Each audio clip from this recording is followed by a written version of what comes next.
500 years ago, along comes Copernicus and his buddy Galileo, when they're like, nuh-uh, the sun is the center of the solar system. It's super interesting and very, very analogous to our time, is that they went to the powers to be at the time and they said, hey, guess what? The Earth is at the center of the solar system. Galileo, he didn't invent the telescope, but he popularized it. He's like, look, you can see with your own eyes. From Russia. And what the Catholic Church said to him was, Sakhalin you can stick Island. that telescope where the sun doesn't shine. They stuck him in jail. Ecological event. Why? And this is a Danish film called Solution.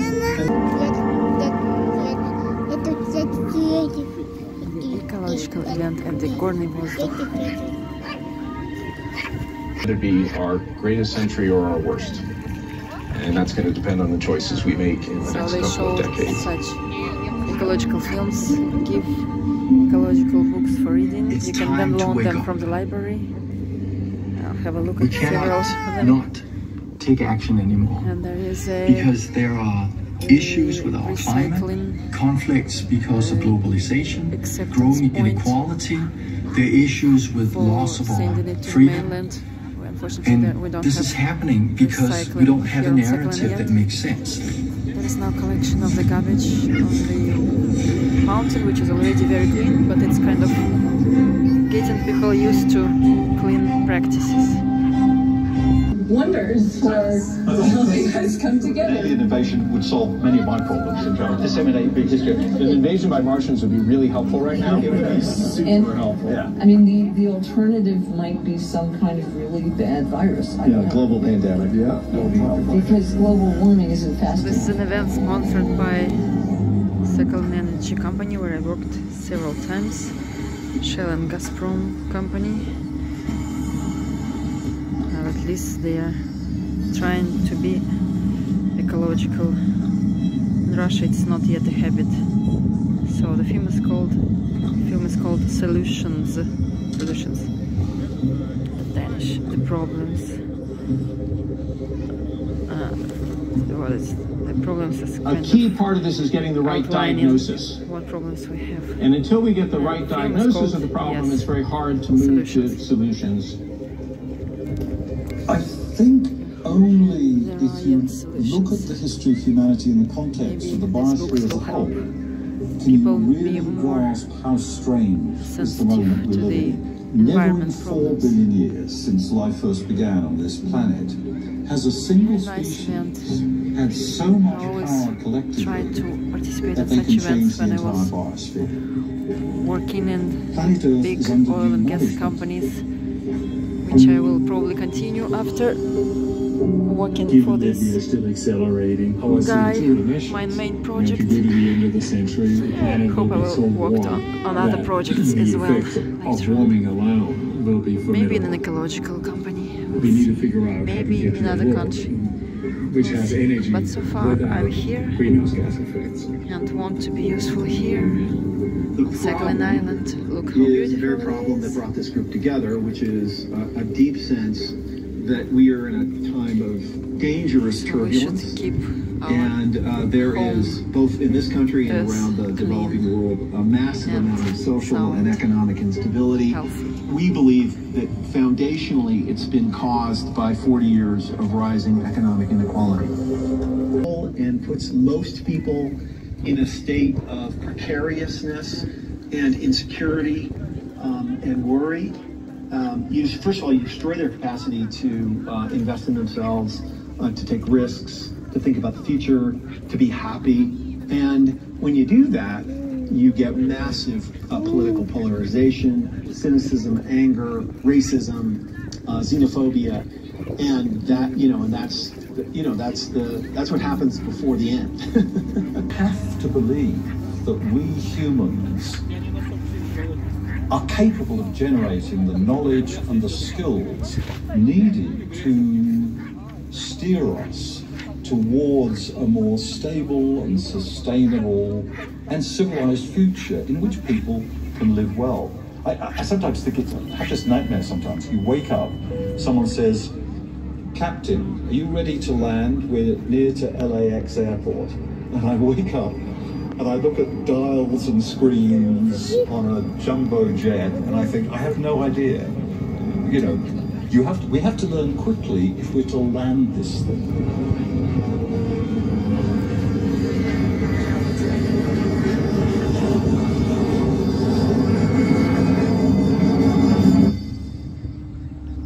I don't think that's the identity that should dominate. I know of nowhere in the world where courses are taught in human histories, and if we keep teaching about national histories, we just guarantee more wars. The internal values of people are radically different in like the way they want to organize the world. So at the global governance level, there's very little that the global government should worry about. Maybe you should worry about peace alone. Like that there shall not be war. That's enough. Good start. But I think all of our reigning institutions weaken our confidence in global governance right now. I think there's a meta question about who gets to decide what's good. And one of my irreducible goals is that I want to live in a society where the majority of citizens get to decide what's good for them, not a few people at the very tippy top deciding what's good for them. And the answers that the majority of people will come to will be imperfect, but they will almost certainly beat the shit out of the, you know.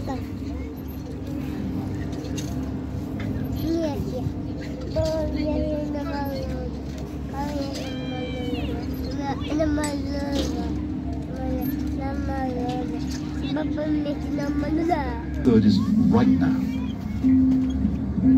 This is a transformative moment on a scale of 4 billion years. Now, if I'm right, you cannot see that unless you're willing to contemplate a scale of 4 billion years.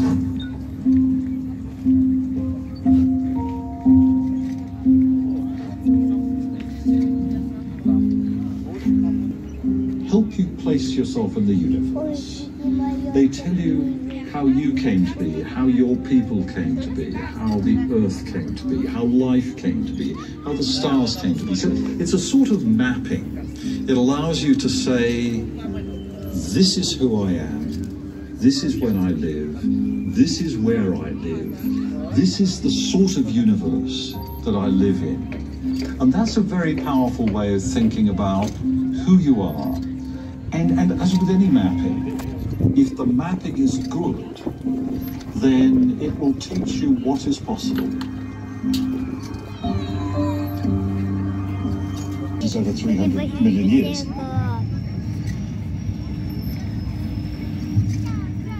They extend this graph of total human energy use. It's about 50 times to the left. What's the starting date on your graph? It's 1800. Right.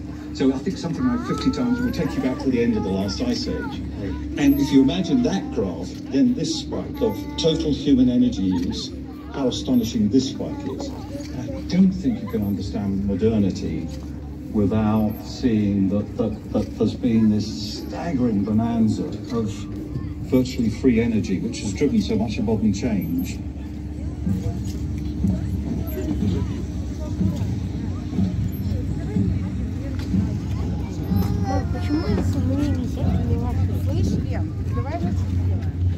Modernity has created very good lives, which we often take for granted. This is a very new thing. And if you're thinking about the future, you don't decide, am I optimistic or pessimistic? Optimism is a kind of necessary part of the equipment we need if we're to solve these problems. I think there are serious grounds for optimism about a non-revolutionary, non-catastrophic resolution of these tensions that we're all aware of, many of which arose, I think, simply because of the sheer speed of technological change.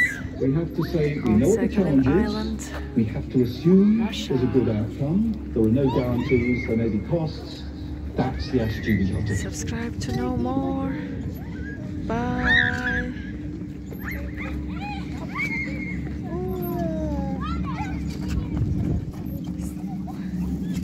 Sakhalin and Sakhalin, beautiful sky, mountains and the sky.